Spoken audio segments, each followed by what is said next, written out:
సత్యనారాయణ స్వామిని ప్రార్థిస్తాడు. స్వామి వడ్డీదేరిని పడలేమిటి, ములుగు పాలనేమిటి, నాకేమిటి ఇంత ఈ విధమైనటువంటి కష్టం కలిగింది అని చెప్పి ఎప్పుడైతే ప్రార్థించాడో ఆకాశం నుంచి ఒక వాణి వినిపిస్తుంది. పోయి వైశ్యుడా, నీ కుమార్తె సత్యదేవుని వ్రతం చేసింది కానీ తీర్థప్రసాదాలు స్వీకరించకుండా నదీతీరంలోకి చేరుకున్నది, కావున నీకు విధమైనటువంటి కష్టం కలిగినది. అంత నీ కుమార్తె ఇంటికి పోయి స్వామికి సాష్టాంగ నమస్కారం చేసి తీర్థప్రసాదాలు స్వీకరించి తిరిగి నదీతరానికి వచ్చేసరికి అంత శుభమగును అని చెప్పి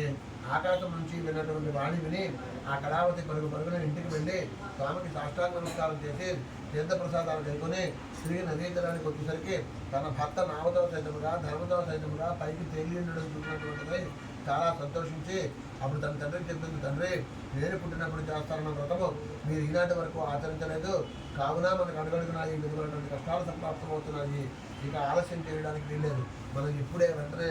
ఇక్కడే ఇదే నదీ దినంలో మనం వ్రతం చేద్దామని చెప్పి వ్రతానికి కావాల్సిన సామగ్రిని బ్రాహ్మణులను బంధువులను స్వజనులు